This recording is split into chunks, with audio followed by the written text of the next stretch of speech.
ये आंखें, ये जिगर, ये सर है, जहां चाहो रखो कदम गौसे आजम, जहां चाहो रखो कदम गौसे आजम। वादा के मुताबिक मैंने पिछले हफ्ता आपसे वादा किया था कि इंशाअल्लाह अल्लाह ने हयात बाकी रखी तो आइंदा जुमा यानी आज के जुमा में गौसे आजम की शान मैं अपनी इस हकीर ज़बान से जो कुछ हो सकेगा बयान करने की सादत हासिल करूंगा। लिहाजा उसी के मुताबिक मैंने आयत करीमा तिलावत की है। उस पर रोशनी डालने से कबल आइए हम और आप एक मरतबा निहायत ही अदब व एहतराम के साथ नबी वाले नबी के दरबार में दुरूद व सलाम के नजराने अकीदत पेश फरमा लें और पढ़े बावाज़े बुलंद अल्लाहुम्मा सल्ली अला सय्यिदिना व मौलाना मुहम्मदिन मादनिल जुदी वल करम मंबइल इल्म वल हिकम व आलिहि व बारिक व सल्लिम सलातुम व सलामुन अलैका या रसूलल्लाह सल्लल्लाहु तआला अलैहि वसल्लम। 470 हिजरी या दूसरे कौल के मुताबिक 471 हिजरी, 70 भी है 71 भी है, दोनों कौल किया गया है। हजरत गौसे आजम रजी अल्लाह तबारक व तआला अन्हु कस्बा जीलान और गीलान दोनों बताया गया है, उस शहर में आप इस दुनिया में तशरीफ लाए। 470 हिजरी और आज कितना है 1445। अंदाजा लगा लीजिए कितने साल पहले की बात है, तकरीबन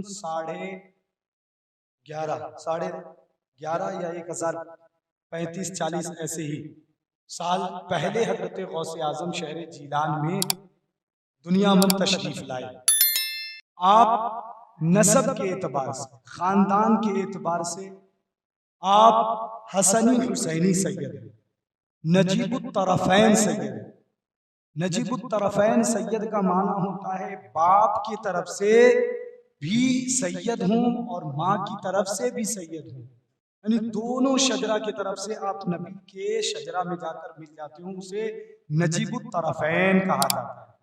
इमाम हुसैन रजी अल्लाह तआला अन्हु जो हजरत अली के छोटे साहबजादे नबी के छोटे नवासे हैं, उनकी तरफ निस्बत करते हुए हजरत गौसे आजम की वालिदा रजी अल्लाह तआला अन्हु उनकी खानदान से, लिहाजा इमाम हुसैन उनके नाना हुए। और उनके वालिद साहब की तरफ से निस्बत करते हुए हजरत इमाम हुसैन का शजर नसब इमाम हसन मुजतबा तक जाकर पहुंचता है, लिहाजा इमाम हसन मुजतबा आपके दादा हुए, जिसको हम लोग दादू कहते हैं। तो नाना और दादा दोनों जाकर के इमाम हसन इमाम हुसैन में रुक जाते हैं और फिर उसके बाद वो शजरा आगे चलता है तो फातिमा ज़हरा से जाकर मिलता है, और जब खातूने जन्नत से मिलता है तो आखिर में नबी मुस्तफ़ा से मिल जाता है। लिहाजा नबी के वो खानदान से हैं, नबी की औलाद में से हैं। हज़रत गौसे आज़म रज़ी अल्लाह तबारक व तआला अन्हु के बारे में बड़ा मशहूर वाक़या है, सब कोई जानते हैं, आप हमेशा सुनते आए होंगे कि हज़रत गौसे आज़म रज़ी अल्लाह तबारक व तआला अन्हु अपनी माँ के पेट से ही 14 या दूसरी रिवायत के मुताबिक 16 पारे के हाफिज़े कुरान बनकर दुनिया में तशरीफ लाए। दुनिया में आने के बाद कुरान हिफ्ज़ नहीं किया, किसी उस्ताद के पास नहीं पढ़ा, किसी मदरसे में नहीं रहे, बल्कि माँ के पेट से हाफिज बनकर दुनिया में तशरीफ लाए। लोगों ने पूछा कि ये कैसे हो सकता है कि आपने किसी उस्ताद के पास पढ़ाई नहीं की, किसी मदरसे में दाखिला नहीं लिया, फिर आप हाफिज़े कुरान, आपको ये कुरान याद कैसे हुआ?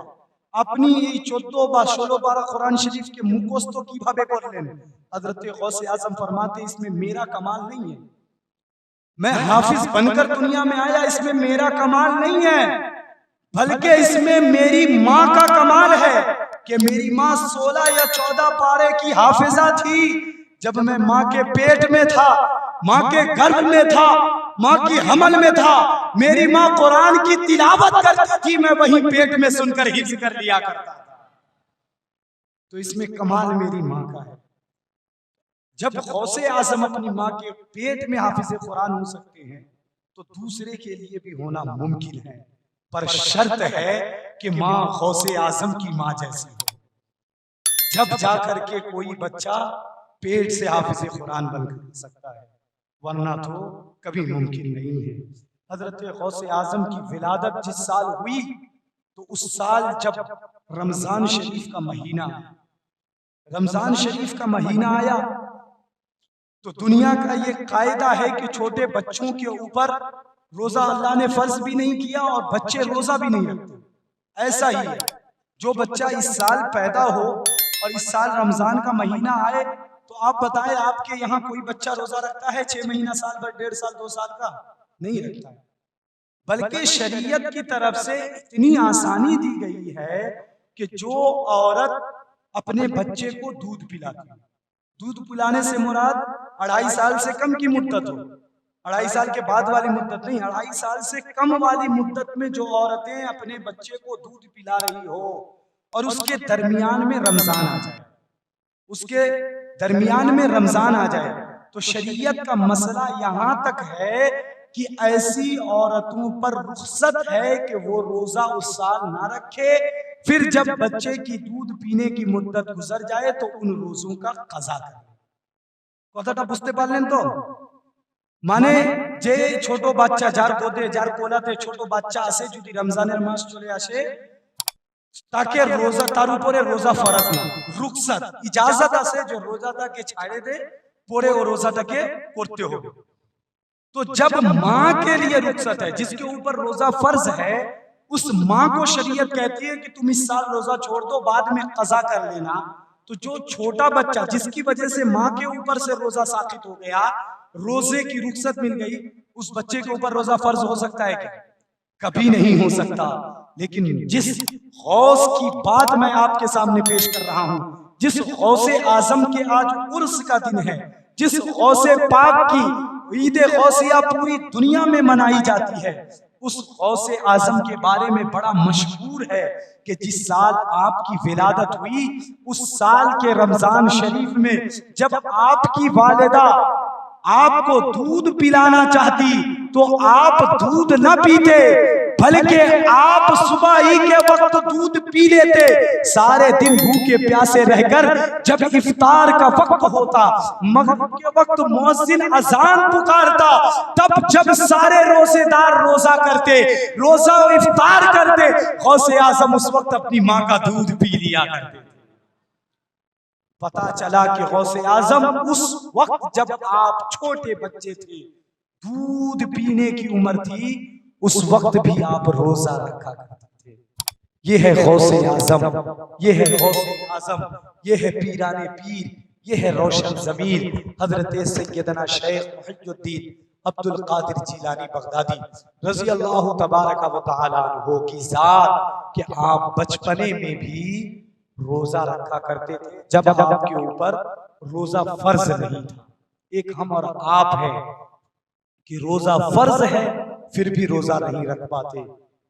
आज हम और आप, बहुत सारे हमारे बुजुर्ग हजरात हैं जिनकी उम्र 60 से क्रॉस हो गई है, अब तक मस्जिद में हाजिर नहीं हो रहे, अब तक मस्जिद में हाजिर नहीं हो रहे हैं।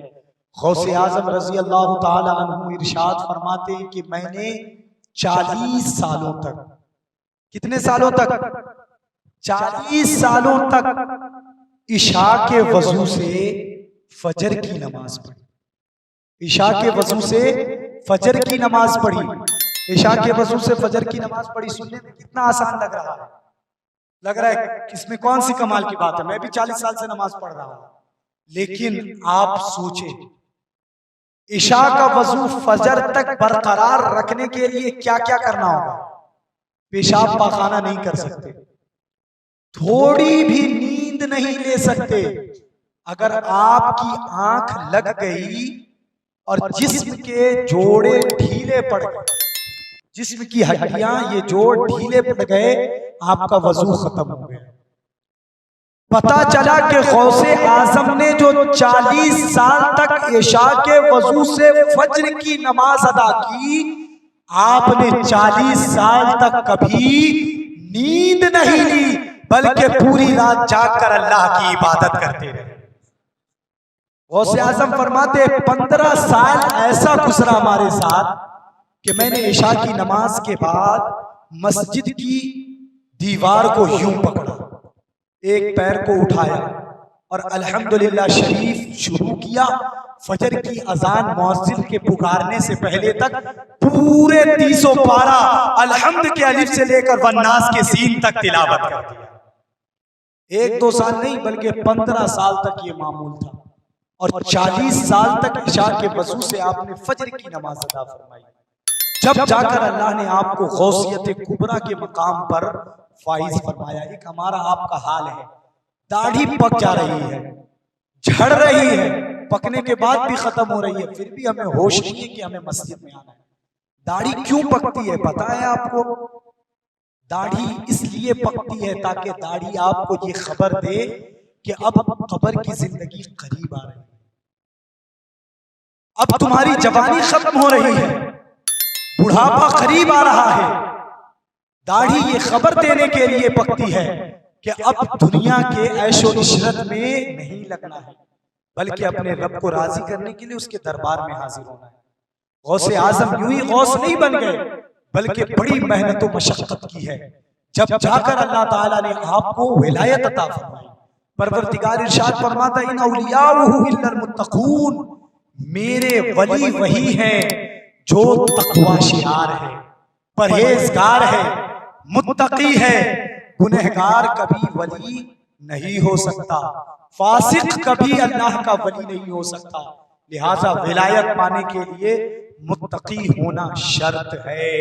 अल्लाह तबारक व तआला ने गौसे आजम को तकवा अता फरमाया था, परहेजगारी अता फरमाई थी, लेकिन हम आज उनके मानने वाले इस मकाम पर पहुंच गए हैं कि गौसे आजम 40 साल तक इशा के वजू से फजर की नमाज पढ़ते हैं, और हम 40 साल हो गए सिर्फ हफ्ते में एक वजू करते हैं और उससे जुमा की नमाज पढ़ते हैं। एक वजू करते हैं और जुमा की नमाज पढ़ते हैं। खुदा की कसम मुसलमानों, अगर यही हाल रहा तो कब्र की तारीख वाली मंजिल से हमें आपको कोई नहीं बचा सकता। गौसे आजम इरशाद फरमाते हैं, गौसे आजम सिर्फ आलिम नहीं बल्कि बहुत बड़े मुजतहिद थे। इज्तिहाद के बाद आप इरशाद फरमाते हैं, जो शख्स बेनमाजी हो, जो शख्स बेनमाजी हो, नमाज ना पढ़ता हो, ऐसा शख्स अगर मर जाए तो उसको मुसलमानों के कब्रिस्तान में दफन ना किया जाए। सोचिए, अगर गौसे आजम के इस फरमान के मुताबिक आज फतवा दिया जाने लगे, क्या हाल होगा, क्या हाल होगा। एक शख्स नहीं बल्कि हमारे सुन्नियों में 90 अफराद ऐसे मिलेंगे जिनको मुसलमानों के कब्रिस्तान से अलहदा दफन करना पड़ेगा। किस कदर सख्त हुक्म है इस्लाम का, लेकिन उलमा ने इन सारी चीजों को मलहूज़े नजर रखते हुए इंतशार फैल जाएगा, फितना फैल जाएगा, लड़ाई बर्पा हो जाएगी, इन सारे मसाइल को जो है आसानी पैदा करने के लिए फरमाया कि बेनमाजी भी मुसलमान है, लिहाजा मुसलमानों के कब्रिस्तान में किसी कोने में दफन कर दिया जाए। लेकिन सोचिए, एक वो मुसलमान है जिसको शानो शौकत के साथ मुसलमानों के कब्रिस्तान में दफन करने का हुक्म दिया जा रहा है। एक वो मुसलमान है जिसके ऊपर तरस खाकर कहा जा रहा है कि डाल दिया जाए। एक मर्तबा बात सोचने की, गौर करने की है। पता नहीं मैं उर्दू में सही समझा पा रहा हूं कि नहीं समझा पा रहा हूं, समझा पा रहा हूं ना। एक मर्तबा सोचिए कि आपको आपकी मजदूरी के बदले 1000 रुपए दिया जा रहा है, और वही दूसरे दिन आपने मजदूरी नहीं की, लेकिन बतौर भीख के आपको 1000 दिया जा रहा है। कल भी 1000 दिया गया। उस 1000 से जाकर आपने रात के वक्त खाना खाया, कितना मजा आएगा। दिन में मजदूरी करके थक हार कर फिर वो पैसा लेकर आपने खाना बनाया, खाया, बच्चों को खिलाया, लेकिन दूसरे दिन काम नहीं किया बल्कि भीख में आपको 1000 मिला।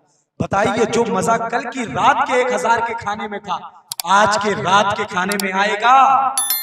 मेहनत की कमाई के खाने में जो लज्जत है, जो हलावत है, जो मिठास है, जो मजा है, वो भीख के खाने में कभी नहीं।